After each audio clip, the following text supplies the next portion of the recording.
Hey everybody, welcome to the 10 Laws with East Forest podcast. I'm East Forest, and I am coming to you from Maui. I know, I feel like anytime you say I'm in Maui or I'm going to Maui, you're like slagging the person who's not there. Everyone always says like, wow, it could be worse, or but wish I could go. And so I'm sorry, but yeah, it's where I am. And yes, it's awesome.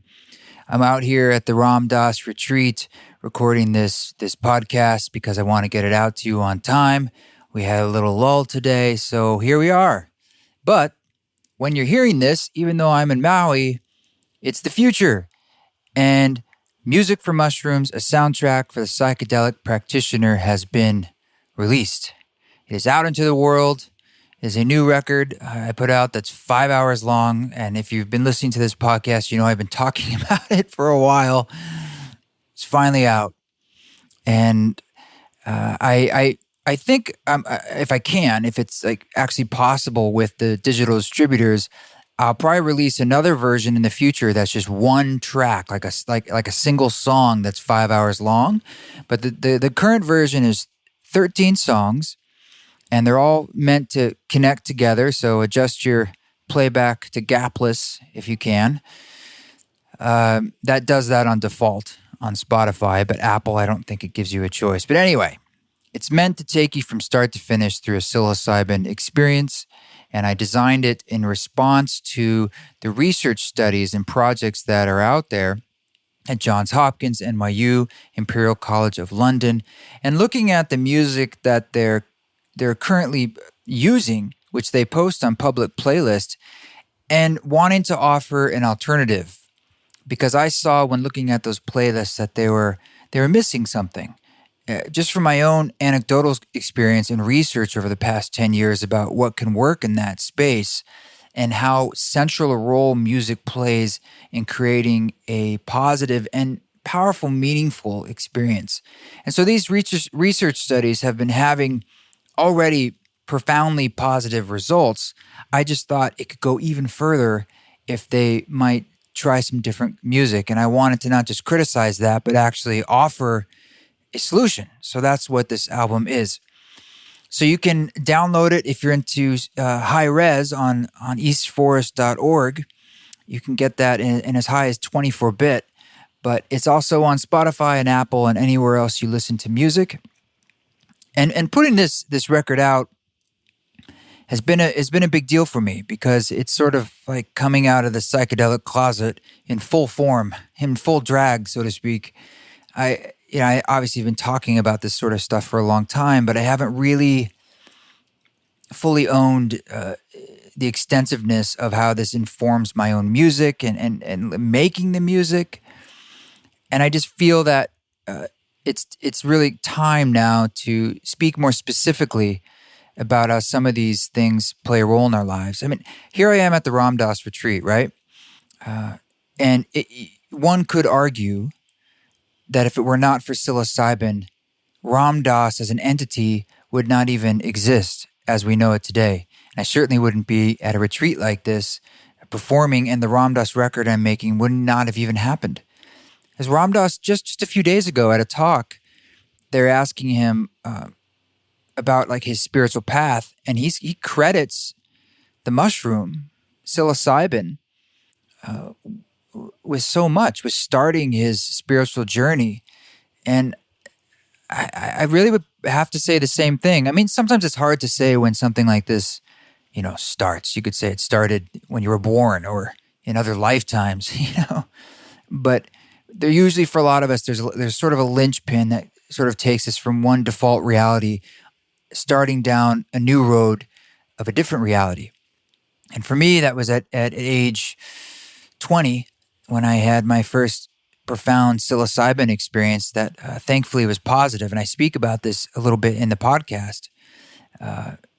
And from there on, I was sort of just exploring what that expanded consciousness that I experienced was and reverse engineering it in a way. And I wish I had had more elders, and I wish I'd had more tools to take me through that process, because I had to stumble a lot along that way. And we don't have those sorts of traditions built into Western society.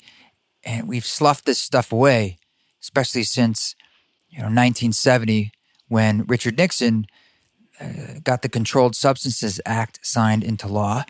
And since then, this stuff has been on a war of misinformation. But beyond that, it's just not been done. There's no research that's really been done until recently. And it's coming back. And the cultural winds are coming back with it. And so it feels like this is the time to get into it. In some ways, I feel like this is the most important record I've ever released. I know that sounds kind of, I'm going to use a big word. This is like automatopoeia. It sounds supercilious, but even saying that word sounds supercilious, which means I think like, big on yourself, haughty and all that kind of thing. I'm just trying to say that if it even helps one person through a journey, and they have an experience that's profound for them to start them on their journey, it's sort of a butterfly effect in a way. And that's important enough for me. And I know that'll happen for at least one person out there, and maybe many, many people for a long time. And that's something that I experienced myself on other music, and that's why I made this, was to make something that I hoped would be reliable as possible and safe and positive to really just help and really help people as they're exploring their hearts and exploring their minds and working to heal whatever it is they want to heal, that to make themselves a better person and make this a better world. So there you go. But in this podcast with Justin Boreta, he's one third of the Glitch Mob.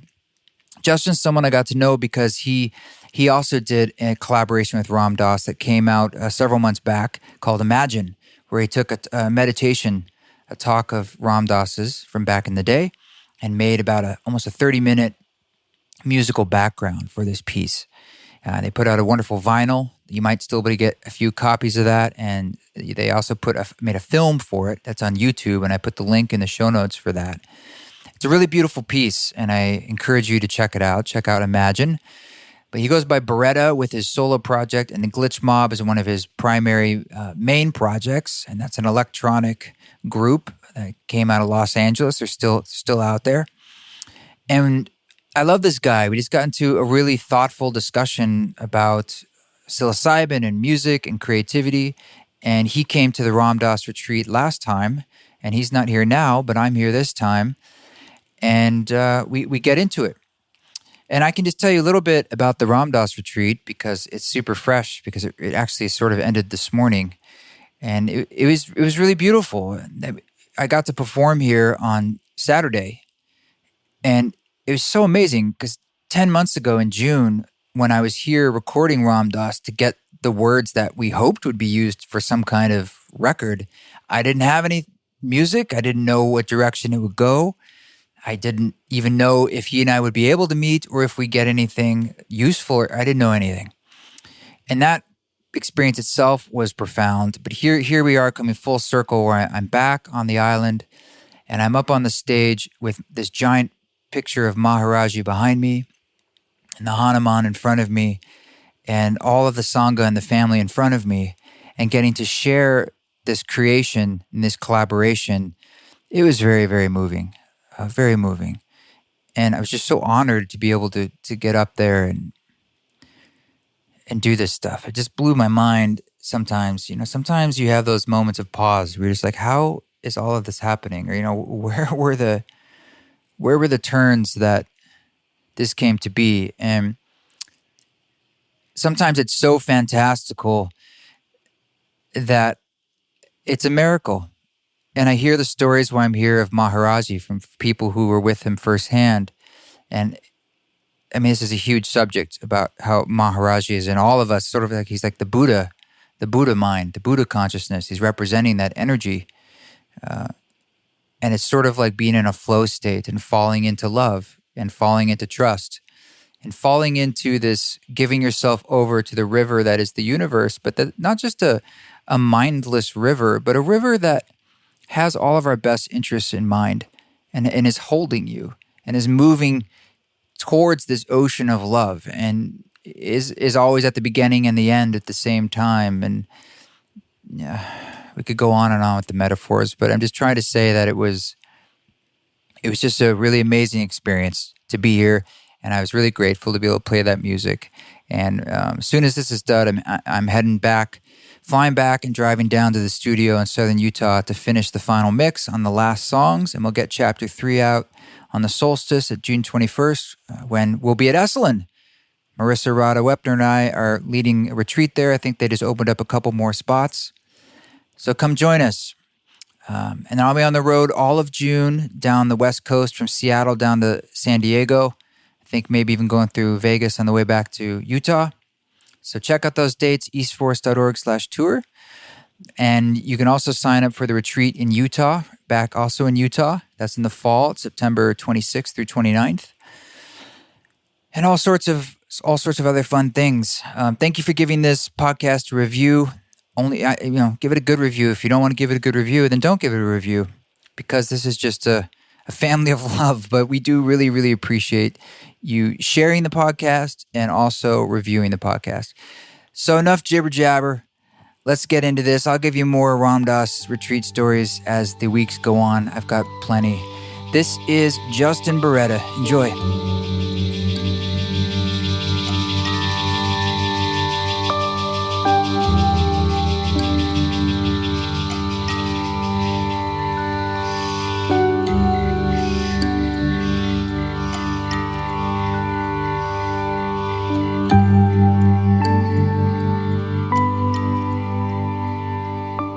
Right on, man. Well, thanks for giving us some time.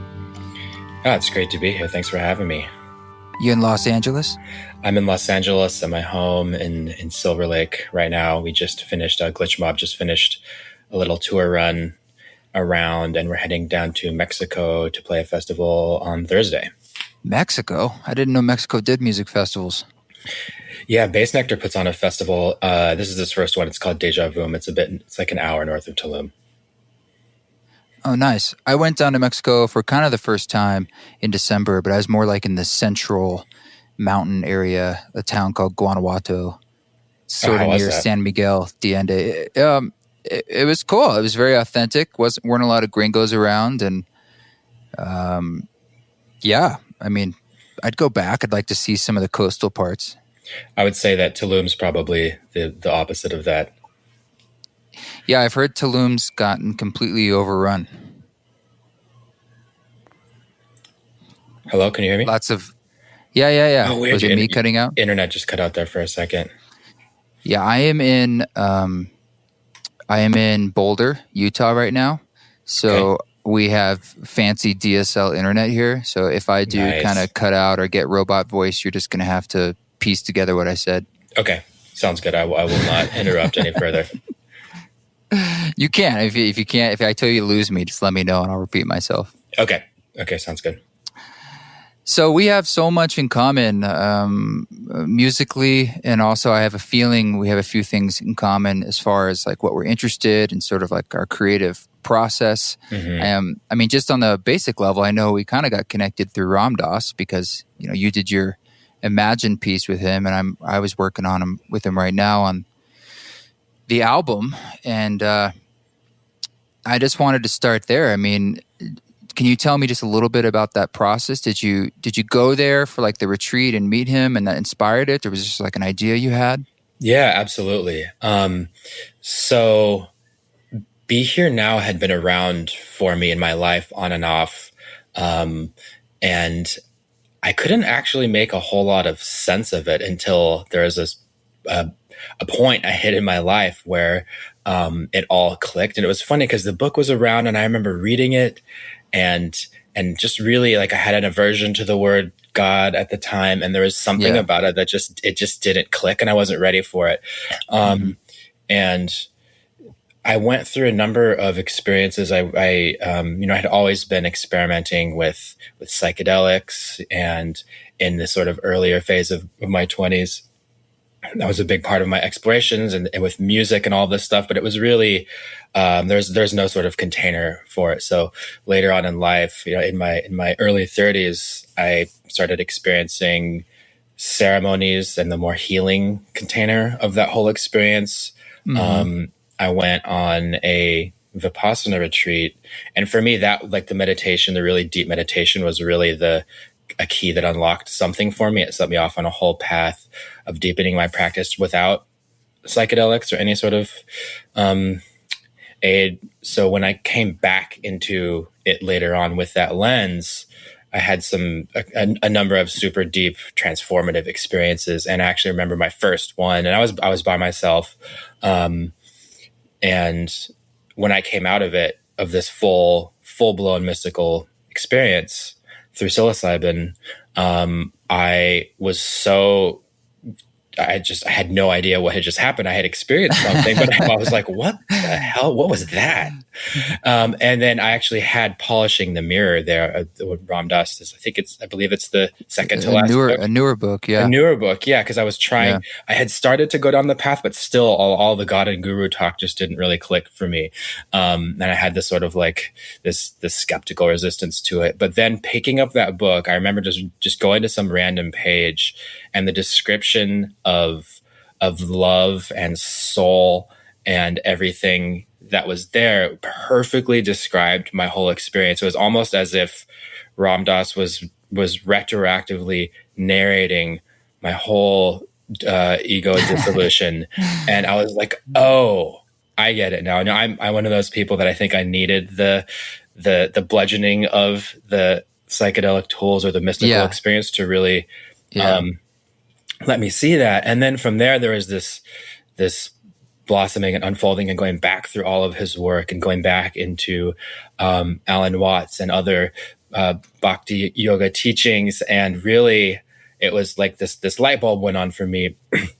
And so at the time, I said to my friends, I was like, I need to get in touch with them and create some music with this. It was so meaningful to me. So I had a friend named Brandon who runs this company called Propeller, which we did the Imagine campaign with. So it's a company that allows artists to point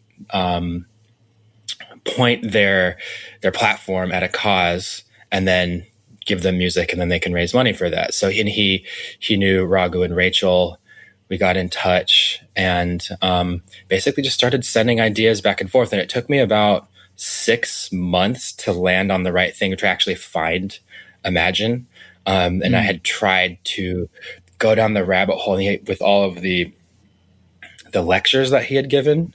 And there's a lot. There's so much, and they're so good. And so in the process of listening to all this stuff for 6 months, I would take an hour every day and listen to things. And I was trying to create this ambient piece, but he's so funny that it just didn't work to try to be all serious when he's so pithy and making all these jokes. And I couldn't make something really click. And that's part of the reason why I love him so much, is because he was so funny, but really to make something that was more trying to be an intentional drop-in guided meditation. I found Imagine I was actually on YouTube, and Rachel had sent me access to tons and tons of the archives, and I was like, oh, this is it. And there's actually there's not a ton of stuff that's like that. So I found Imagine. It all just clicked. When you have those moments where I've been working on something for 6 months, but the bulk of that was actually written in one day when I just dove in and grabbed it. That's awesome. Yeah, it's interesting how when you have experiences with psilocybin or perhaps other psychedelics, it's really helpful to have, because we don't have a lot of elders or wisdom about that in our culture. Really, there's no part of our culture that says like that's part of your like coming of age or anything like that. We actually don't even have many coming of age rituals left. I mean, there's vestiges of that in like the bar mitzvah and stuff, but we just kind of keep on growing up, and then you have these experiences, and then you sort of reverse engineer it by, oh my God, the Alan Watts book makes a lot more sense, or Be Here Now, like, how did I not? I had no, like, it was just words before, but now it's speaking to a felt experience that you had, and that's what's it's kind of amazing how like things can have such different meaning. Like you can read mystic poetry after experiences like that and be like, oh. Yes. That's what I get that now.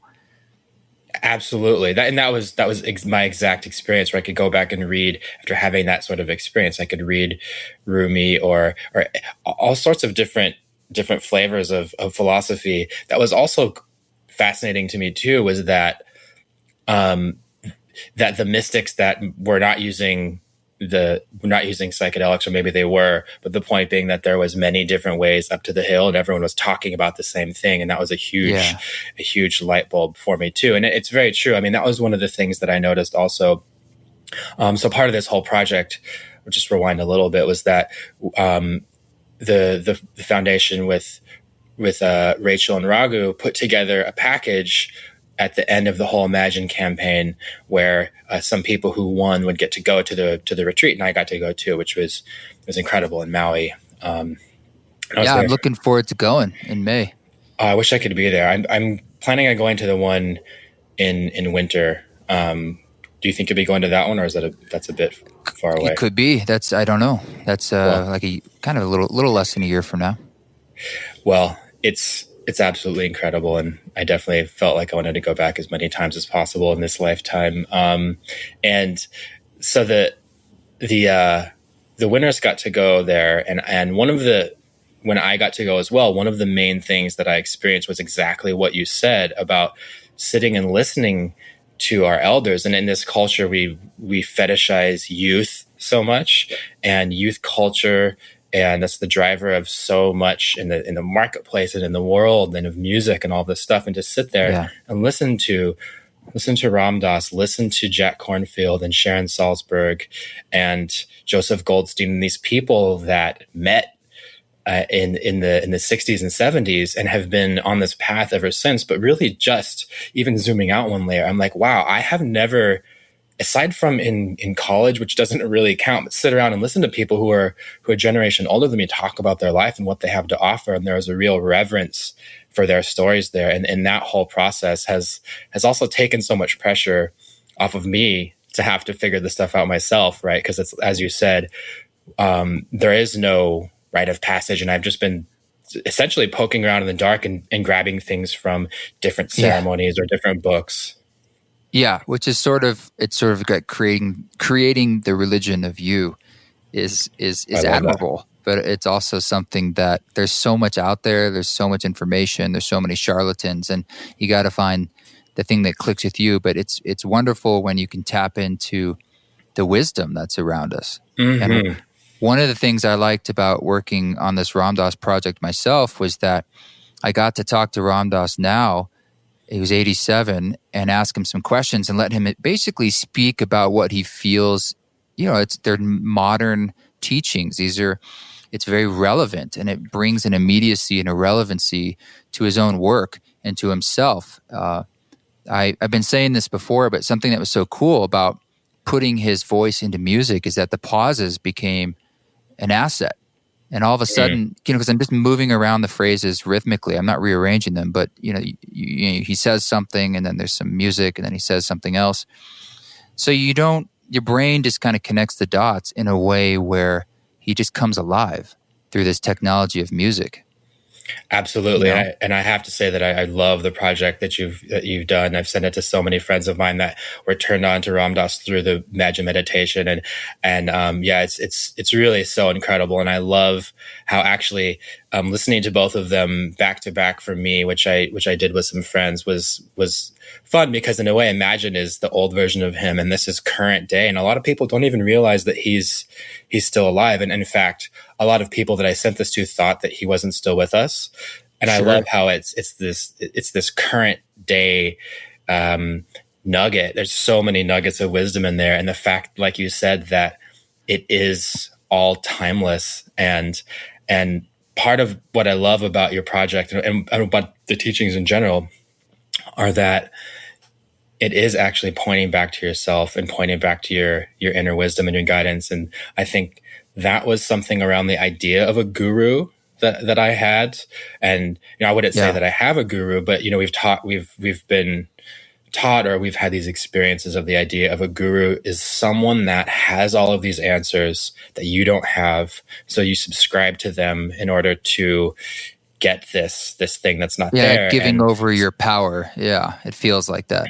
Mm-hmm. Absolutely. Yeah. And the model, this Bhakti model is something completely different.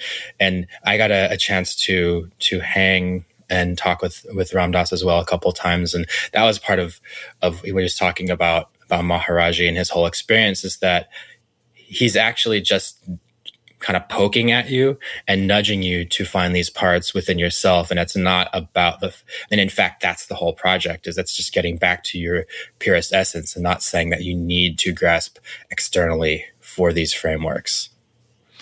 Yeah. And that the internal essence that he's nudging you towards is the same essence that he's reflecting back to you. It's like, it's sort of saying we are the same thing. And he's sort of a manifestation of that for you, an embodiment of what you already are. And that's what's so powerful.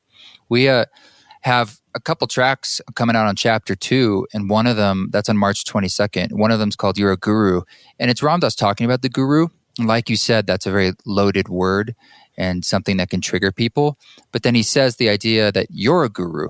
And so the whole time he's talking about Maharaji and what a guru is and how the guru is steering the ship of his life. In the background, literally in the music, is this mantra, you're a guru, you're a guru, you're a guru, just kind of playing. So it gets into this sort of meta thing of like, well, yeah, what does that even mean? And it's a really interesting idea, and one that is probably the most incendiary thing I would say on the record, just because it's like the word God or something. But it's an interesting idea. Have you had any people give you any sort of pushback or questioning around the usage of these terms in this whole release project? No, not yet, not at all. But it's still kind of burgeoning. And so far, the first 5 songs we released are sort of hard to argue with. It's like, and a lot of this, that's what I like about a lot of Ram Dass's work, is it's so universal, even across religions and stuff. It still has this universal tone. And yeah, I think you're going to enjoy some of the stuff coming out too, because it gets a bit more upbeat and there's some playful stuff. There's the song about psilocybin is coming out, and wow. You were talking about his sense of humor, and like I remember asking him this long-winded question about psilocybin and how it's emerging more as a valuable research tool, and Michael Pollan's book and all this stuff. Because the book too, Michael Pollan's book, was right there on his table. And wow. The first thing he says in response was, psilocybin is my friend. And then he just goes on this like perfect little, story about his first time doing psilocybin and how it brought him home to his sense of home in himself for the first time. And so that's one of the songs coming up, and it's a lot of fun. Wow. When I was sitting with him in Maui, I asked him about that, and it was funny. He said some story. He told a story about how Maharaji said that these substances are like you're going into a room with Christ, and then you have to leave. And and I thought that was really interesting. And he I forgot exactly what he said, but he made this sort of wave, this sine wave with his finger, and he was saying, well, it's like you can get caught in the highs and the up and the down and the up and the down. Yes. And I had heard him say that before, and I think that's very true. I think that, I read there's this book called Stealing Fire, and they have this idea of a bliss junkie, right? Where they're talking about the integration of these experiences are so important to the whole overall process, because if you do get caught in getting high and then coming back down and getting high and coming back down, even in these sort of spiritual, mystical states, it can become sticky in that way. And that the message is really about the everyday moments, every little thing that you're doing is that same sort of experience with the divine. And that was something for me that was really powerful too, because I can relate to that, especially in, I would say, going to, when I first had my psychedelic experiences at places like Burning Man, or even in nature. The flip for me was, let's say I'm going out to hiking in the forest with my friends. We're going to go have this experience, see behind the veil, and then kind of come back into the matrix. But the flip was that we're there all the time, and these things just help you see that. But it's not like I'm going to some external place and then coming back to everyday life. And that's something that part of these teachings have really done for me. And all of the mundane stuff, he talks about the grist for the mill and the difficulty of coming back to love in all of these moments. And the identification with the soul is something that he said when I asked him. I said, okay, I get the up and down sine wave thing, but do you think there is a way for us to incorporate these sacraments into our life, into our process? And he said yes. Like you said, he paused for a moment, and then he said, I do. If you're using it as a way to commune with your soul, then I think it can be possible, with the caveat of not getting caught in the high and low. Yeah, it's a tool. And as there's obviously a reason why we're here, manifest in our lives. And so we're not here to escape it all the time, but we can use all sorts of things as tools to better understand the main show, which seems to be being here.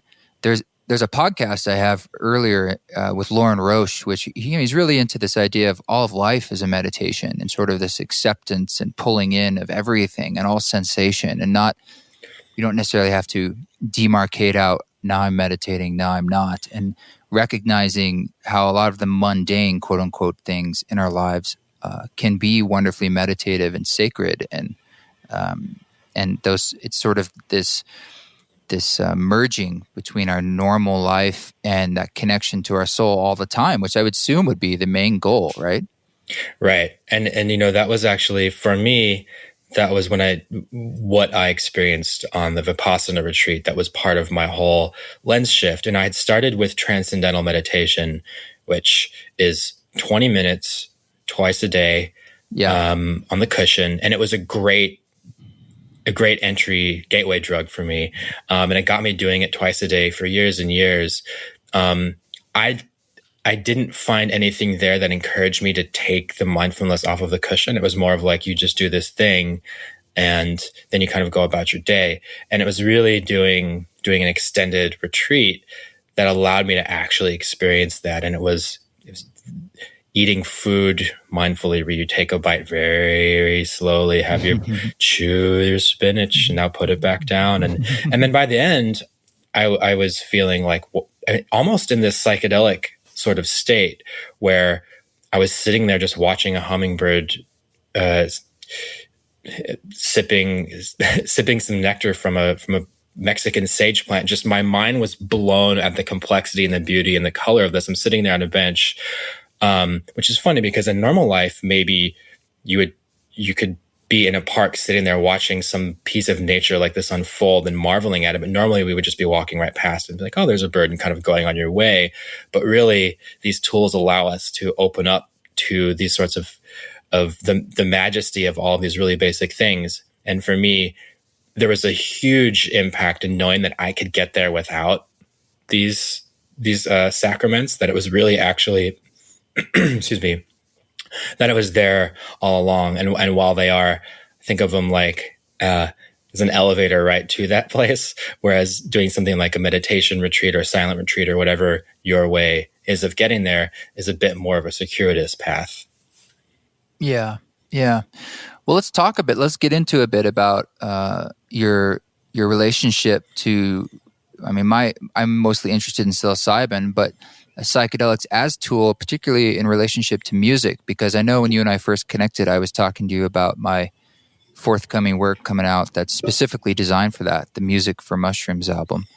And it's on my mind right now because one of the reasons I'm here in Boulder is because I've been mixing it, just doing the final mix downs, and it's on my mind a lot about whether or not we can create tools that are ideally digital so that they can be multiplied and amplified and live on beyond us, that are really effective, really effective ways of tapping into that timeless space in a really powerful sense. And I know I sent it to you as a way to experience it in its early form, and we got into it a little bit, but I'm curious a bit more about your experience with it and personally, what came up and how you feel about it. Absolutely. Wow, there's so much there. It's funny because we haven't even spoken about this, and I'm glad we get to capture this all, and we haven't talked before. But I think on a big picture level, the project that you're embarking on is super important because I've had the chance in my life to go off into these and do these ceremonies. Although I've never been to South America, I have had experience to sit. I've taken ayahuasca, and I've done a number of ceremonies in the forest and in different retreat centers, and I've had a number of other types of experiences, but not everyone has access to that stuff. And I think I see an emerging framework of people being able to, with intention and with guidance, do these sorts of ceremonies in their own way. Now, I mean, that said, I wouldn't recommend anyone do this without a guide or without some sort of framework to embark on this. And I think music is a very important part of it. I mean, part of going to something like an ayahuasca ceremony is that not only is there someone there who's a facilitator and a guide and there to help you, but really the music takes you through the whole process. And when I started, it's the fundamental foundation of pretty much all ceremony is music. Right. Yeah. Like it, in a way, it is the ceremony. Like it's the container. Yeah. And I had read this book by Jim Fadiman called The Psychedelic Explorer's Guide, which is an incredible book. And he talks about how he was bringing scientists into his project and doing LSD sessions where he was trying to see if scientists could use psychedelics to figure out a problem better. I forgot, there was something like an architect designing some public space would come in, give them some LSD or mescaline, I believe. I'm not sure. Actually, no, it was LSD. But the point being that they had the whole model for an eye mask and headphones and music. And I thought, wow, I want to do this stuff myself. And I'd had ayahuasca ceremonies, but I wanted to be able to do high dose psilocybin sessions. And I feel very comfortable in this realm. I've had enough guided sessions to where this was something that I wanted to embark on. I mean, in an ideal world, if I didn't have to do this alone at that time, if I could have gone to a retreat center that was legal or have these sorts of resources available, that would be the best possible situation, which that's a whole other conversation. And hopefully we'll see this in the not too distant future.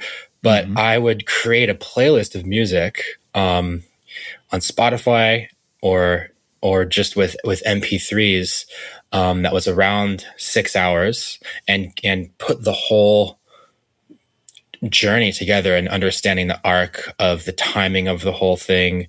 I looked at the Johns Hopkins has that playlist that they posted. And so I before I even knew about that, I had still been doing this whole thing, and I would actually put together chunks of different albums. I still have that playlist, and I've been thinking about sharing it as well. And I also had this hit that someone should make a piece of music that is particularly for this. I was like, this has to happen. And it was so funny when you sent that. It was this crazy synchronicity. Like you just pulled it directly out of the collective unconscious. And I'm so glad that you did it, because I really do think that that this container is something that's incredibly important. And there is something about doing a playlist for the first time, because I'm thinking, well, I don't know what's going to happen here. I don't know exactly how long it lasts. And as you know, the more work you do with it, you can get, there's a very specific timeline to the whole thing, right? It's like, well, the first hour is this, and then hour 2 to hour 3 is this. So when I dove in and beta tested and listened to your music, that was one of the main things that I took away, was that the timing and the depth and the container of everything was so comforting in a way that, I mean, I think the playlists and something custom, this is some hybrid of a playlist and an actual live shamanistic experience. And I don't actually know how you made this. One thing I wanted to ask you was this all recorded live or was this produced? I wasn't sure, but it's not clear, I think, in a really good way. It was recorded live in ceremony and improvised as well. So it's actually coming from that medicine. Wow. And it's actually, if the system is just a Nord keyboard and a looper system, pedals, and then like I'm using Ableton as a mixer, and Ableton's just giving me reverb and delay and can launch my field recordings when I choose. and a microphone. And it was one weekend. So that was actually 2 nights, because typically in a ceremony like that, there's a section where there's like individual work with bowls or and so that's not really picked up by the recording. And so I took a bit from the second night as well to make it up to 5, make it 5 hours, which felt like the right length. And so what's great about that is, like, most ceremonies have live music, right? There's a shaman or someone doing this music live. And so there's a conversation with the energy of the space and the journey, ideally, that's responding to the experience.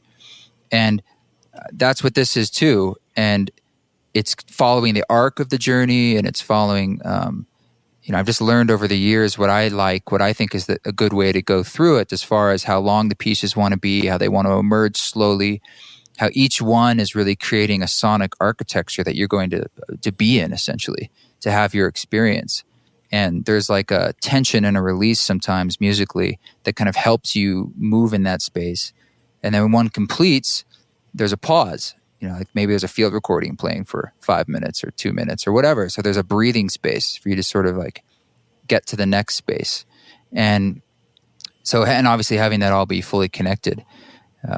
But there's many things that I think, also, I don't know anyone who's written music specifically for psilocybin and specifically for the journey. I mean, you can put together playlists, but none of that music had that original intention.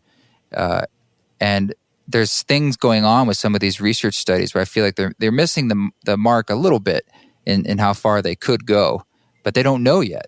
And it's sort of, so I'm excited to get this out there, because it's like, well, I've been playing around with it for 10 years, like essentially testing things out. And like, does this work? Does that work? And just figuring out what is a nice path and creating this musical lexicon with it. And so what's the experiment for me is like, how does it translate when I'm not doing it live and it becomes like this recording? So I was a warmed heart to hear that it was positive for you and powerful. One thing I was wondering is, were you on medicine during that experience? A little bit, mostly so that I can have the spirit of it in me and feel also just the energy of where everyone is, So I have so many knobs going on and complicated looping and so forth that I'm just not at a place where I could really be effective if I was totally gone on that medicine. Right. But you're not at full my relationship, my relationship to it is deep, in the sense I just feel like it's guided a lot of my music in my life energetically, as it's been a form of a teacher for me. And so I just feel, it's hard to explain, but it absolutely is how I developed the sound that I have, because I was just trying to figure out ways to make music for that space originally. And it just developed into more diversity of like, okay, now I think I need to do this a bit more in a public sphere to reach more people. So I need to now make it more digestible and so forth and so on. I can't just put out a 30-minute song or a 5-hour album, but after all these years, it's about 9-10 years, it's like I feel I've gotten to the place where it's like, no, now you need to put out a 5-hour record. It's okay now, and certainly now is the time, given the wave that's happening with this medicine. Absolutely. I mean, I think it's the perfect timing. And one of the things that I really noticed from the experience is, it's funny because by the essence of what it is, it's hard to talk about. You have these deep, almost HD experiences, and words feel like they're in there's a 128K MP3 compared to this full. That's perfect. Yeah, that's perfect analogy. This full 24-bit experience, but the rhythm of the experience and all of these sacraments have this feel, the way that they move through your body. To me, psilocybin is very curvy. It's not. It's not angular. It doesn't really poke you. It's more moves through you in this almost sort of serpentine fashion. And the rhythm of the cadence of the whole experience was really profound. And also the way that on a meta rhythm, the way that the whole thing fits together. But even on a more micro level, I felt that the substance and the music became one as I became it, and it was really one and the same. And I could feel your relationship with the alkaloid in the music. Like, you knew it so well that, in the same way that sitting with a shaman that has been working with ayahuasca for many years and the icaros just feel like they're oozing out of this stuff, I felt the same thing with your lexicon, and I hadn't heard that before with psilocybin. I've never been to a psilocybin ceremony or even heard of that happening. It's very rare. Yeah, very rare. I don't know. Like I'm saying, I don't know anyone who's doing that in sort of a modern way, where they're treating it like you would an ayahuasca ceremony, but then creating like music that's familiar to our Western ear. And that's just because I'm like you. I grew up in the West. I grew up with Western music. So, but I like that. It's like, I think the music then can be very accessible, and it's not like another culture that you have to kind of get into. You're like, no, I mean, these chord progressions, I've heard them before in a sense all my life, and pianos and Fender Rhodes and vocals and nature sounds, all these things are familiar to us. And I think all those things help to give you that sense of a safe space. And it's not so much that I want to feel that it's oozing out of, what's the phrase I'm looking for? Not that it's oozing out of me, but that it's more like the medicine's just speaking, the psilocybin speaking through me, as opposed to me understanding it, because I don't understand it. Right. And I guess that's the magic of the whole thing, is when you really approach it, you realize that to even think that we understood any of this is really funny, and you just get to witness. And I laugh a lot during even high dose psilocybin experiences, because I'm thinking, this is so fun, like, wow, and this is all so ridiculous about what I'm experiencing right now and just life in general. And I had that many times in the experience of doing a deep dive into the project. And in fact, having done playlists before, the very first time I did it, I just put together a bunch of ambient music, and I had a little bit of classical. Some of my favorite ambient, Christopher Willits is my favorite ambient musician that world. Also, his music's so warm and inviting and harmonic. Do you guys know each other? We do, yeah. Actually, we did a collaboration. I had a very similar experience with him before Ram Dass Rai, and actually, this is all just coming back to me right now. But the first time I did a solo ceremony, I listened to his last record, and I had that same experience. And I wrote him, and I said, "Wow, man! Like, I dove into your record, and top to bottom, actually, it totally made sense." And he was already there, and we ended up doing a collaboration because of that. I said, I would love to remix one of these, and he did a remix for Glitch Mob and everything. Cool. He's incredible. He's cool. Yeah, I've crossed paths with him a few times out there. His new record is incredible too. And it does, as far as any sort of ambient music goes, his albums do work very well in that space, because they're warm and inviting. Ambient music can be so many different things to so many people, and it can get gloomy. And I also love dark, gloomy, noisy ambient music, but I would never put that on in a space like that, unless it was for a very brief moment of intention to move you through something. I try to keep the spatial vibe of the music more uplifting and inviting and moving emotions through. And one of the other things that had happened as I was placing ambient music in this playlist is there's a song that had a field recording that had some people talking in it. I was like, must have been in an airport in Asia. I could just tell. I thought, I was like, oh, there's someone speaking Japanese. And there was something about that grounded me in a time and place that was so specific, especially in that headspace, that it wasn't actually good. It was like, I'm not here anymore.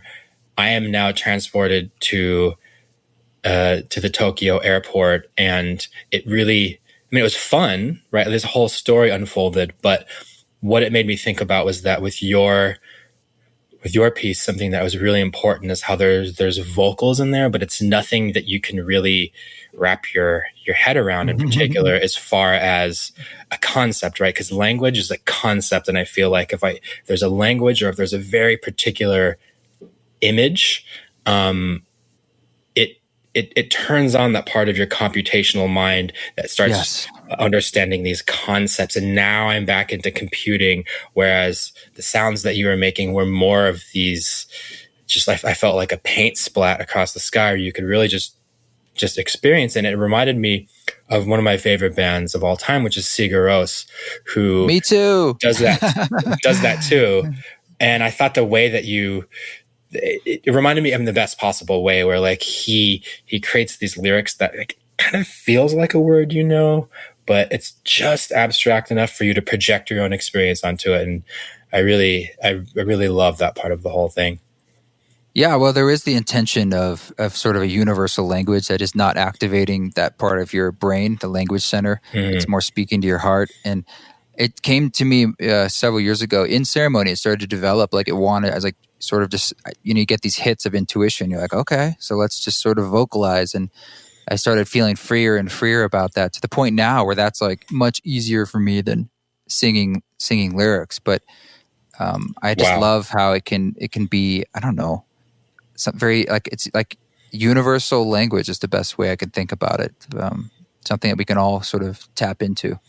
Yeah. And the nature recordings too were super important and instrumental in the whole experience. There's something about that. Yeah. I was curious, are those recordings that you've made? Yeah, they're all original, and that's important to me, that it's stuff that basically I come across in my own path. One, because it's just daunting to say there's infinite recordings out there to take from. So it's more like, well, I'll just use the colors the paintbrushes I have. And so, and I also am really into wilderness and backpacking and stuff. And so I'm really interested in places that are still wild and how that speaks to the part of us that is that. And that's a part we're often missing in our day-to-day life. And there's something very healing about that and very connecting. And so when you hear like the energy of the sound of, say, the Amazon jungle, which is some of those recordings, or then you hear a cricket from my parents' backyard in the Northwest, or the wind in the Adirondacks, in this sacred valley that you have to hike into for 2 days, these spaces there's a soul to them. And there's definitely an energy that does seem to translate with the recording. And that's why I got into field recordings, because it brings like this soul into the piece, in addition to it having a melodic tone, like a cricket being like a tambourine or something. But right, I love absolutely. The crickets were incredible. There's also something so comforting about them. And I am a believer in the power of field recordings as well. And there's something about the energy of this place that you're capturing, right? Where it's also, it's intangible. So in Glitch Mob, we use a lot of field recordings in our music, and a lot of the sound design you hear comes from, I just carry a Zoom recorder around the world as we're traveling, or just, we lived out in Joshua Tree for a month, and I would go and record the sounds of nature, or even of us just joking around. And then a lot of those actually became little bits of sound design. And I think this is another thing where our scientific materialistic minds would like to think that there's a recording of crickets that you recorded, and there's a recording of crickets that you just go download from cricketsounds.com. It's the same thing. And maybe if you look at the wave, it is the same thing, but there's something else intangible there. And I guess that's the magic of all of this, is that when you've experienced it, you know it. And then I think that the net result of all of these sorts of very specific intentions going into a piece of recorded music like this is that it does translate, and it does all go in there somewhere. I don't know. And I guess that's the magic of all of it, is that we don't understand it. We don't have to understand it, but as musicians and creators and facilitators, we just do it. That's what's great about art, is it's just ways of dancing around the mystery. There's something interesting about crickets and frogs and so forth that actually has a sound healing power that was known for millennia by indigenous people who would see them as portal openers. And what we can see quite obviously, like when you listen to a chorus of, let's say, 10,000 crickets, it creates a kind of white noise, and that tends to entrain the brain. When that happens, you start to go inside and get into these spaces. So it actually has a physical effect on your brain waves, and beyond it's the soul behind it and the energy. And I think that was known for a long time, that kind of sort of listening to these, 10,000 crickets becomes one cricket in a sense. And you get these waves of sound, these sort of pulsations of this sort of chaos energy creating patterns. And it's very, very powerful. There's, I think 700, 800, 900 different kinds of crickets, and they're all different. Wow. They all sound completely different. Yeah. Well, I didn't know that. And it's a lot of tambourines, you know. That's a full symphony of nature's tambourines. And I think that something that you said is really interesting too, in the way that this stuff affects us. Again, our materialistic scientific mind does that worldview doesn't actually understand how a lot of this stuff works. I mean, if you read a lot of the books around neuroscience of sound and of music, and I love Oliver Sacks or This Is Your Brain and Music. It's another incredible book, but it's funny because everyone knows intuitively that this stuff works, that it does something, and science is really trying to come and understand how and why. And I think that this is a very clear point in something that we can all relate to, in which the experiential version of music is so much more profound than anything else that we can think about or really understand why. And if anything, that is the one thing that we have access to on a day-to-day basis that is older than language and is deeper than a lot of these other technologies. Excuse me. And for me, the merger of music and these sorts of non-ordinary experiences has completely informed the way that I do everything. And we're talking about intention. Even if you don't say it, I mean, that's when it really becomes magical. As you know, on our last, on Glitch Mob's last album, See Without Eyes, there's a lot of bits of intention and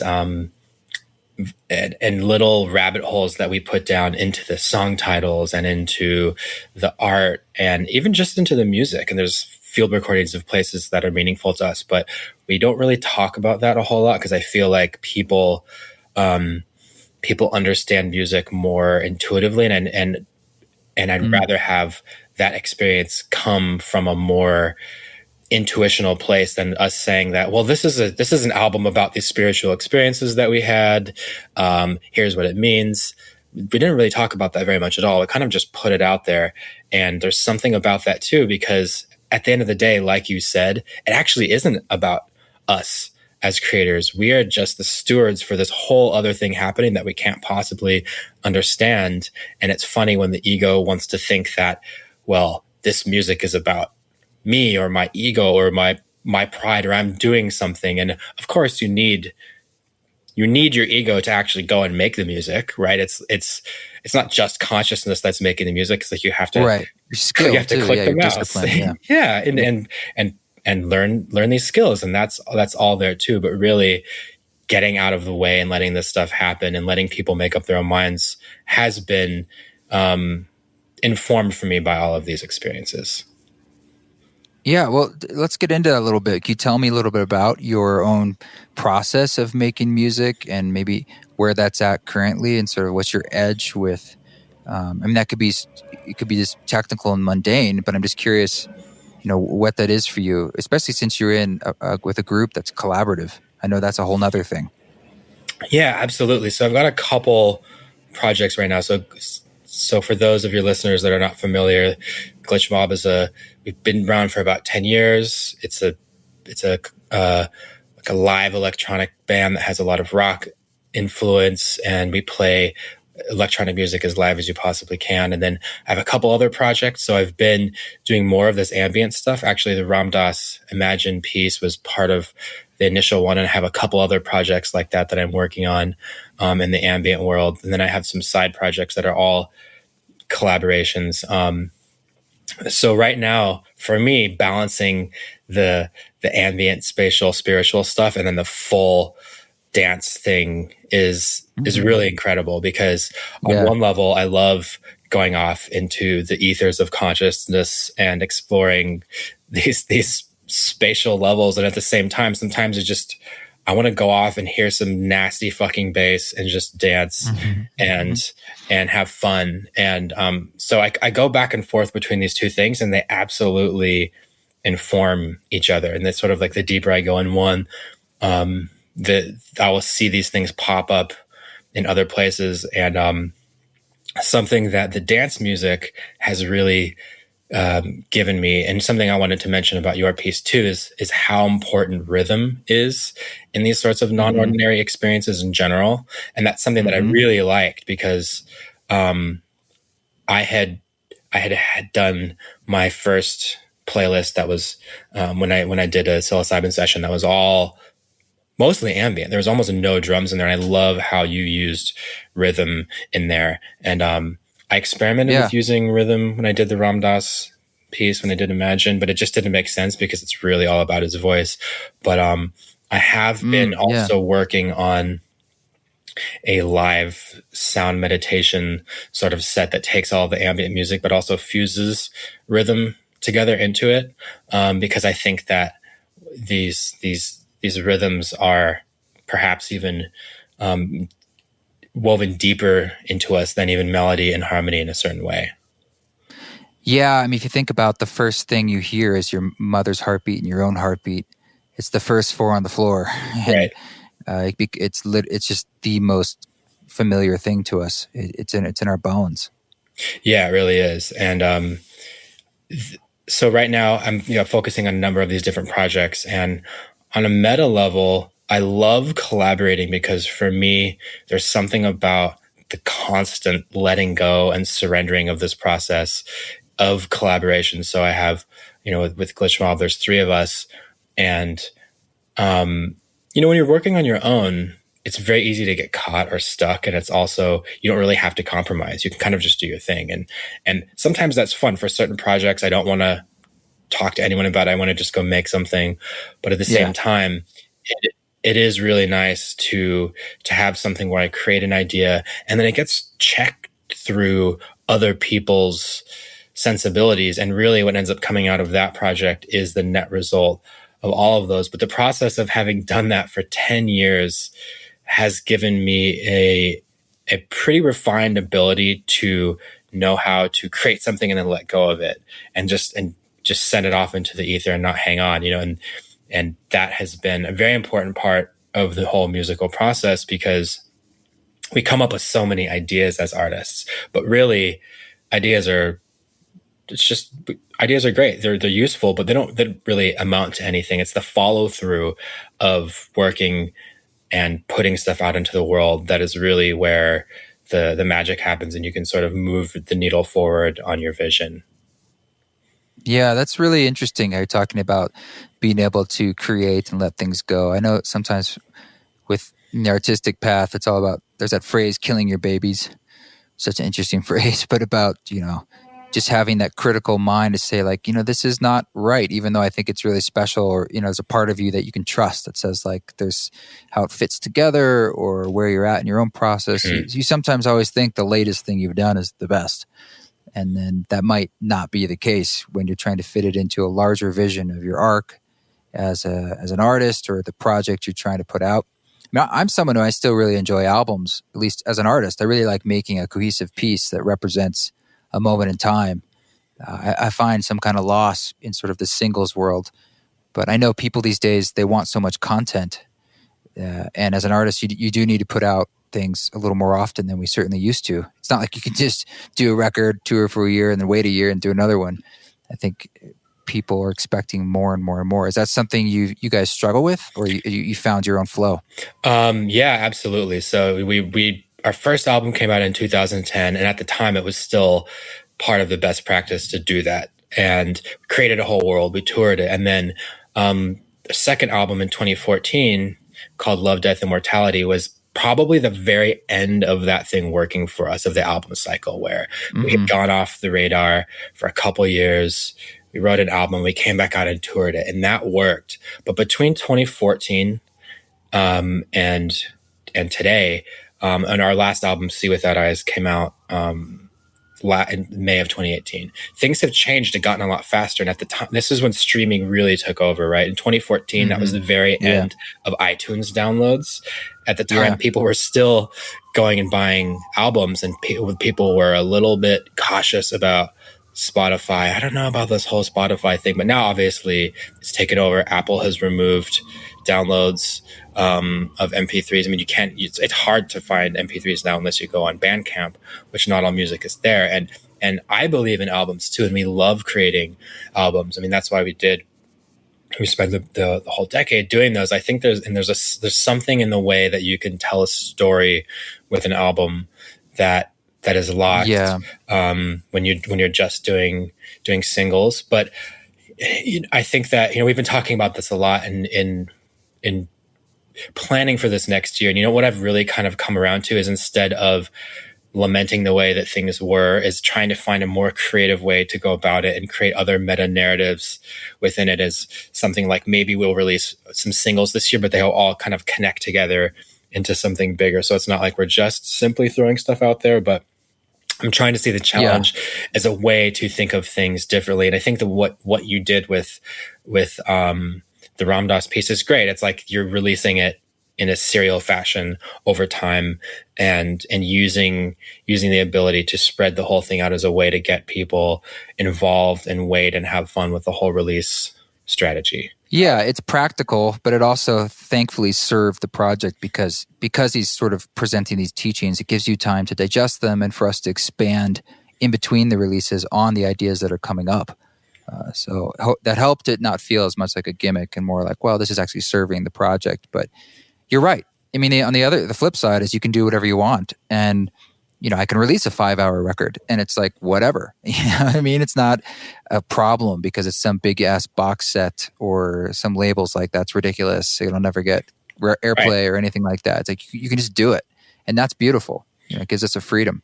Right. Exactly. And I could talk for hours with you. We could have a whole other podcast about all the dangers of social media and the how I think streaming affects art and all that sort of stuff. But at the same time, the ability to do things on your own terms and to actually have the whole process be completely malleable in general is really exciting. I mean, releasing a 5-hour record. I mean, that's crazy. I don't even know if that if that has been it's done. It's the because what everyone's doing now is like releasing like 100 songs, a bunch of little songs because you get paid per song.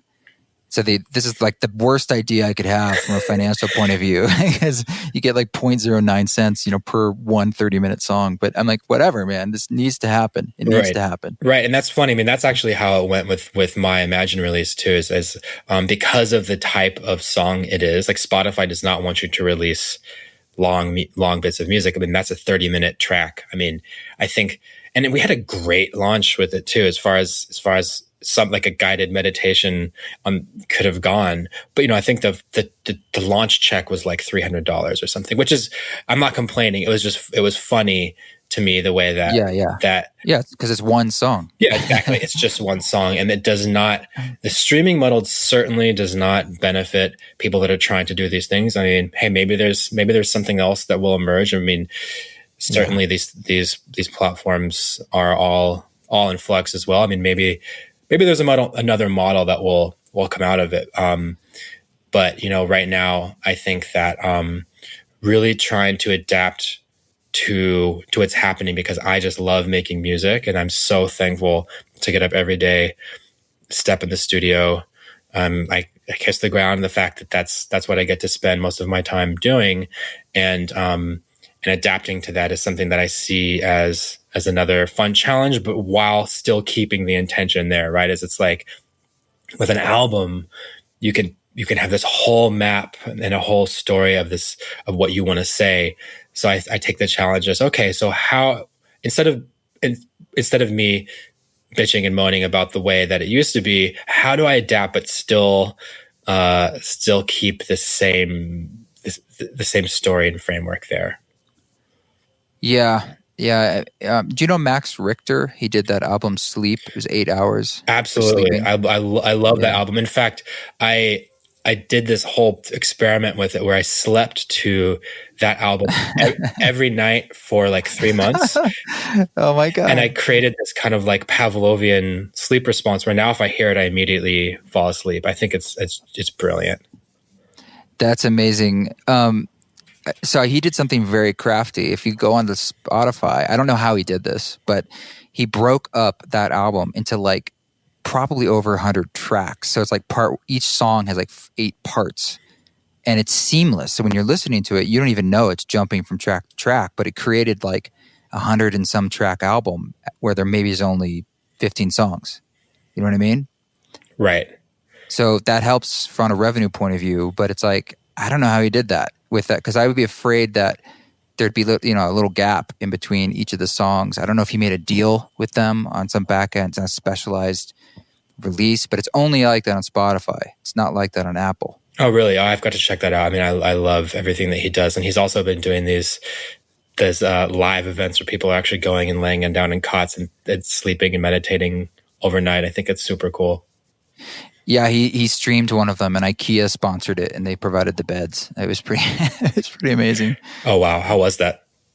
I just streamed it and watched. There's just a bunch of people like lying in beds, maybe taking a nap. I mean, that's one thing he and I have in common is I've been doing these ceremony concerts where people can lie down. It's like it's a concert experience where I suppose you have the option to take a nap, but it's not the norm for when you're paying to go see music. You'll sleep through part of it on purpose. Right, definitely. I think that'll become more and more common though as this whole sound bath culture is permeating the walls of every city and every hipster corner of the world, which is funny traveling around and seeing that all over. It makes me very happy because I think that the sound bath thing is it's like a reframing of the container of music in general. I mean, I joke sometimes that in some way all music is a sound bath, right? It's just like there you go. Exactly. Yeah.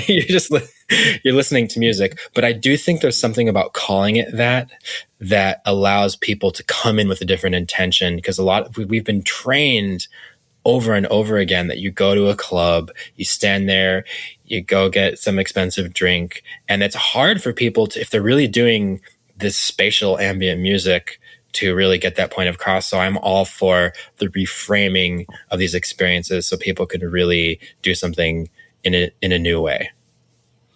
Yeah. I mean, as you said, it speaks to the power of intention and how that alone frames whatever we're doing. It can change the experience in a profound way, that power of choice. I mean, for me, a lot of these sound baths, one thing that I'm someone who really enjoys melody.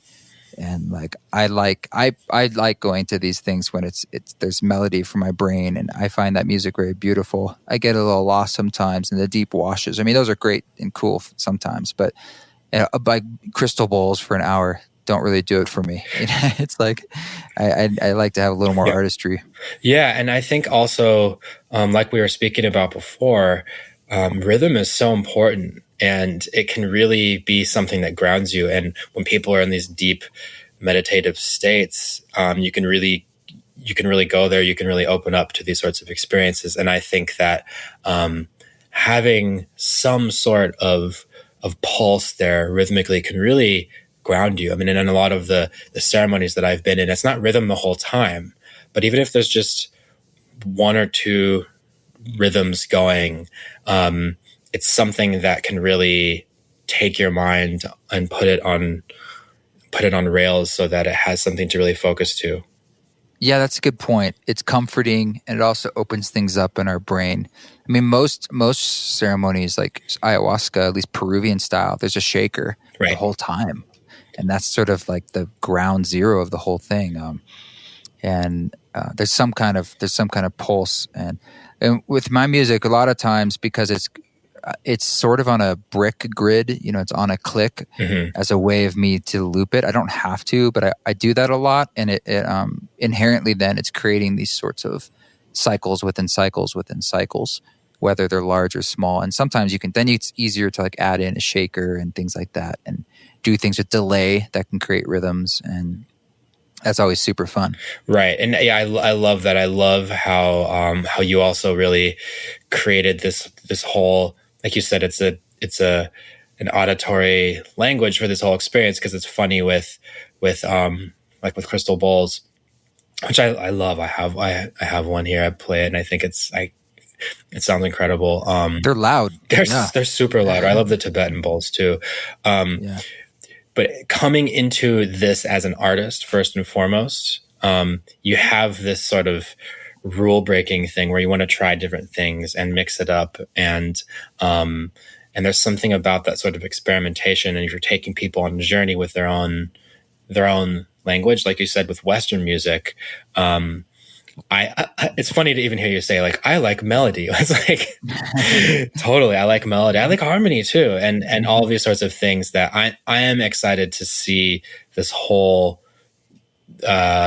world change. There's a lot of people that are doing these really big group meditations. There's the big sleep thing that's happening, and they do some sort of stuff like this, and they also have people singing and everything too. And I like the idea of really, it's like a gospel choir, or there's someone playing a drum, or there's a DJ, or that the fact that calling music capital S spiritual and calling another piece of music not spiritual or not allowed in this is or whatever that is, healing, is interesting to me, because in a way, people, get that. This gets back to the idea of there's many different ways up the hill. It's like people who are losing their minds at a country show in Austin. I saw these people when I was just there, dancing and having a blast. And I'm like, this is, for me, when I'm listening to my weird spatial ambient music, like this is that same thing for them, to just get outside of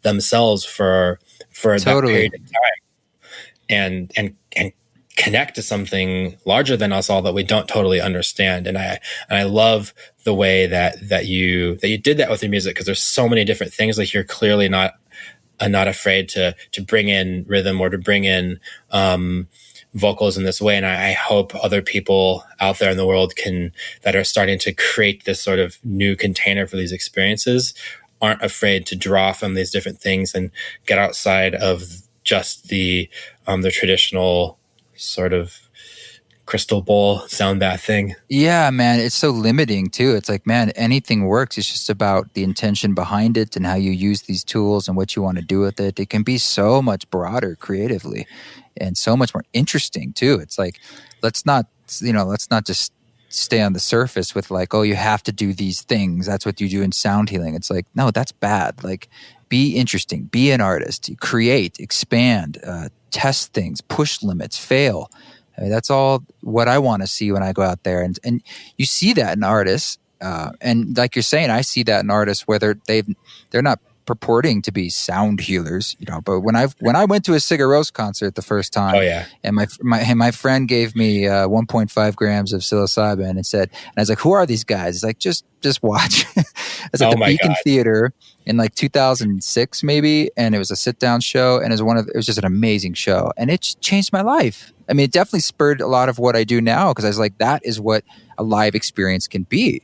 It can be deeply theatrical and beautiful and moving and allegorical, all these different things. And you can feel the same thing with dance music, probably with country music. I wouldn't know, but I'm guessing. You know what I mean? Like, certainly with like there's roots music and the blues and all that stuff and jazz. It's all there with everything. Yeah, absolutely. And it's funny you say. I had that same exact experience with Sigur Rós, where there was something that about my first time seeing them. We were sitting down in the Hollywood Graveyard, and I was dead sober, and I had the most out of body, insane, emotionally gut wrenching, beautiful experience. And they would never say anything. I mean, in fact, they don't really say anything. You just no, they don't. They really don't. They don't do much. They just play their music. Yeah, and there's something so potent about that, where it's like whatever the intention that they have is behind it, it comes out in this wave. And the way that for me, Sigur Rós is the ability to hold many different emotions at once in one space. Like, it's beautiful, but it's also dark and gritty at the same time. Gritty, yeah. Just like life. And I've used them in my own playlist a number of times, and there's something about the way that they move through things, and he can hold, his voice is so sweet and haunting, but at the same time, there is this duality of the whole thing, where the music never really fully goes to happy or chipper, or it never really fully goes into evil or angry. It's like it speaks to me. It speaks to my soul in that way that music really can, in the best possible way. Yeah, I like music that dances in between vibes. Like it's not fully defining something for you. Like maybe musically, like it's avoiding the third or something. It's not major, it's not minor, but also just maybe what they're doing structurally and so forth, that it's sort of swimming in this liminal space in between that I like that stuff a lot. And I play with that a lot. I'm always sort of aiming for that sort of, it's hopeful, but it's also, there's a tension present, which to me feels like how I see life a lot. Yeah, absolutely. And it's funny. I mean, it's funny noting that cigarettes are such big influences on us, and I wonder that yeah, that stuff goes into your subconscious somewhere, Hell yeah. and it all just comes out again. Like we're a product of all of this music that we've experienced, and because those are so meaningful to me, and also I think Radiohead obviously is a perfect example of that too. They hold all of those different spaces at once, and all the projects Definitely. that I do, I try to not distill the emotion too much, and if anything, just let the music be what it is. I mean, it's funny because in going off and making the Ram Dass piece, most people who I in my my social media that were writing it were fans of Glitch Mob, which is way heavier, that had heard it and thought, like, wow, this is really incredible. But then there were people that came in and hadn't heard of my other work before, and they go listen to Glitch Mob and they're like, holy shit, this is really distorted and heavy. And I had conversations with people where they're like, oh, listen, like there's a samurai with no face in the cover of your album. There's this song called Mind of a Beast. It's like, I don't get, like, what is really happening there. Can you explain to me? And I think people had this sort of guttural reaction to it. And I'm like, for me, this is life. This is the duality of it.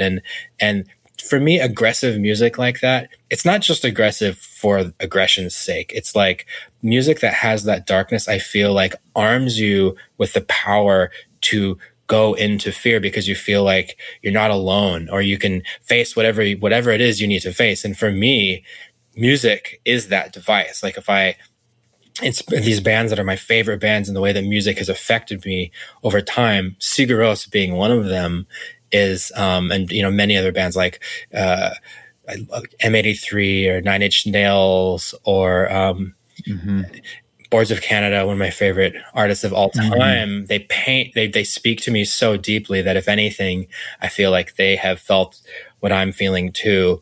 And so it's so funny, like just in the whole meditation world, people are listening to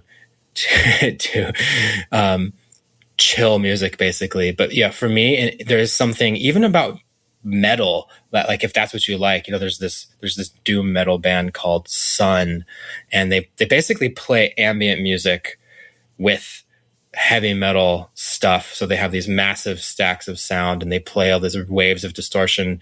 And it's funny. It's actually very meditative when you go and see them play. But really, how I think that the integration of all this stuff, because right at the end of the day, isn't this just about integration? It's about integrating the shadow into the light, and it's about not shying away from any of this stuff. And it's so funny to me how music is kind of a microcosm of that. Yeah, I have a good friend of mine here who's a musician. He makes like industrial electronic. He's a self-avowed Satanist, and he and I are like wow. We're good friends because we're like, I mean, he's a great guy. Yeah. Our ethics and morals are similar, but it's nothing. It doesn't matter. He's a good person. But I'm just saying, like, for him, this satanic part is more like anarchy. Right. And sort of like sticking your thumb in things. And he loves the shadow. He loves the color black. The studio he built here that I helped with in Utah, it's underground. I would prefer that I have a lot of natural light, but he wanted to not know what time of day it is. And right. I love those contrasts too, because, it'd be interesting too with like a Glitch Mob concert if you had like something before you for 30 minutes that was like, expansive like that, and then you guys throw it down. I mean, I see your audience. I'd be curious, what that'd be like. Yeah, absolutely. We had this one of my favorite artists. Her name is Elohim, touring with us on this past tour. And if you haven't heard her, I strongly recommend checking her out. She's really cool. But it's such a different vibe from us that her music She speaks a lot about struggles with with mental health, and it's very dancey and it's very fun and super beautiful. And I think that the contrast of both of those things really it really spoke to me. And I know that if I like it, that I feel comfortable going and putting it out into the world. And I do agree that we've always tried to program music throughout the course of the evening that does take you on a journey, and it isn't all just at full whack all the time. You're at fifth gear, crushing all the way. That, you know, like the course of the night can really help people move through stuff. Yeah, man. Well, before we wrap up, I mean, shit, I have so many other, we could go down all these different rabbit holes. I just wanted to ask you a few music-y gear, nerdy things. I'm just curious, like, do you guys mix your own stuff, or do you tend to like kind of track it together and then work with someone, or do you use an engineer? What's your process? Because I know you said you had started getting a studio together in Silver Lake, which was new and fresh for you. Yeah, so we've all been working in home studios this whole time, and Ed. So there's three people in the band. There's myself, Josh, and Ed. And Ed used to have this house in Silver Lake that had this nice big living room that we set up the studio in. But he had to sell the house, so we have a studio in Echo Park now, and we've actually moved almost entirely inside the box. We do have some external synths, but for the most part, we do everything in Ableton. We mix everything ourselves. We don't master, but yeah, the everything that you've heard has been mixed down in various places, and we've gotten really good at using analyzers because we travel so much that we've had to really pare things down. I mean, there was a time where we had a lot more external gear, but now it's Ableton. We use a lot of the Universal Audio plugins, the Isotope stuff, and really finding there's so much software right now that's really incredible that I'd say the benefit of that is that we're really modular, and if we do capture something, we do some recording sometimes that just goes into the box and gets processed there. And also because our mixdowns in Glitch Mob and also my personal stuff are so particular to the style of music and to the actual story, we know we keep all those in-house. And in fact, when we released our second album, Love, Death, and Mortality, we tried to have someone else mix it to see what it was going to sound like, and it almost and it almost felt like someone came and just threw a bunch of jalapenos on our pasta that just it didn't make sense. I mean, maybe jalapeno pasta is a good thing. I don't know, but that said, we tried for months to let someone into the process and have them help expedite everything, and it really didn't work. So we go back to doing it all ourselves. But there is a sort of a modular process. So we all write sketches on our own.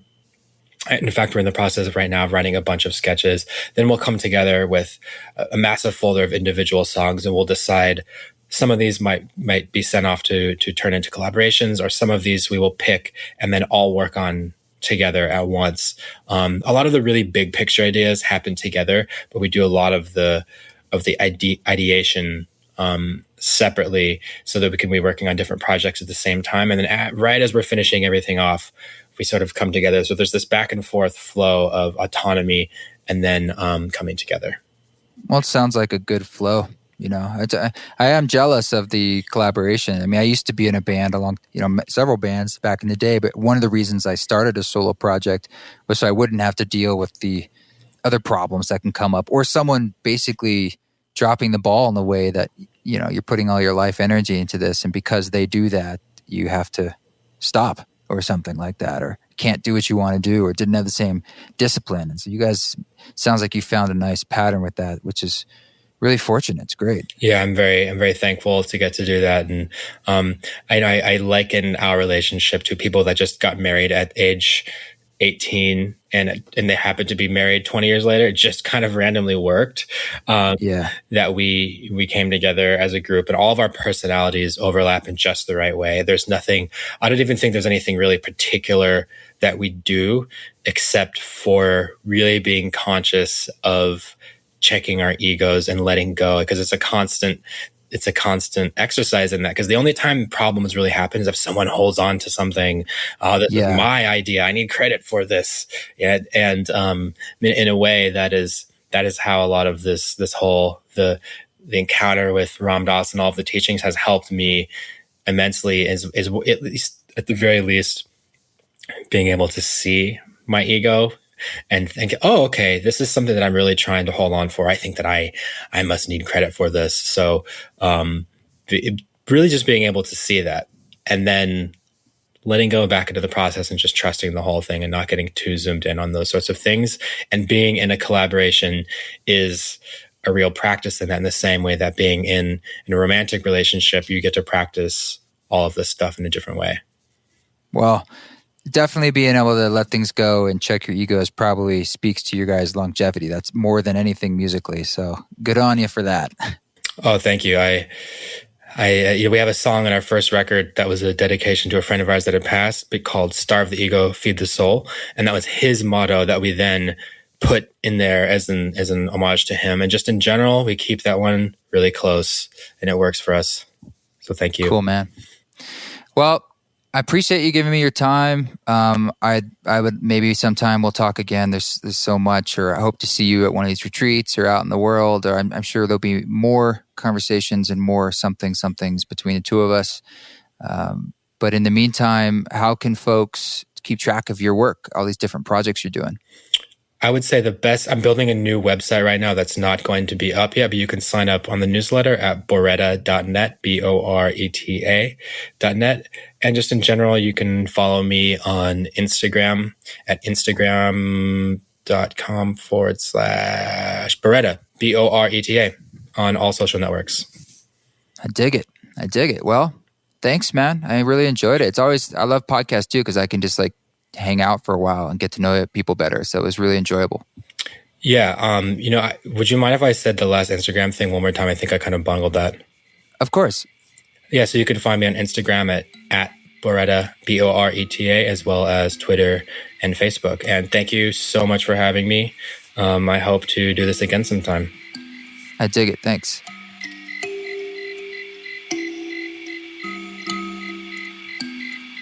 Well, there you go. Thank you, Justin. I love talking to him, and I hope we get to do it again sometime. He's such a sweet guy and a smart guy, and I love it. I actually haven't crossed paths with the man in person yet, but I hope to soon. This track that you're hearing in the background is track number 9 from Music for Mushrooms, a soundtrack for the psychedelic practitioner. This track is called Always. I really like it. It's got it starts with one of those thumb pianos, and as like all the tracks on Music for Mushrooms, they were improvised and recorded live in ceremony. So what you're hearing is a song being birthed, and I've never played it again. If I wanted to, I'd have to listen to this recording and figure out exactly what happened. But I like that energy of something emerging, and that's what you're hearing with this track. If you'd like to download Music for Mushrooms, a soundtrack for the psychedelic practitioner, you can do that at eastforest.org. You can also stream it and do all that other stuff wherever you listen to music. But thank you for taking the time to dig into the music. I know it's 5 hours. And thank you for sharing it. Thank you for telling your own stories and sharing it on social media, sharing it with your friends and family and those you see who might be in need, and for helping to draft and tell this new story of love. Well, I hope to see you on the road, and I hope to, I'll be up and down the West Coast, as I said, throughout June. And there's a smattering of other dates. We've got retreats at Esalen, retreats in southern Utah in the fall. You can sign up for all those now. I'll be in Portland, Oregon, I know, on June 1st. Can't wait to be back in town. But you guys keep walking your walk. Don't take any shit. May the forest be with you. But if you do take some of that shit, do it with grace.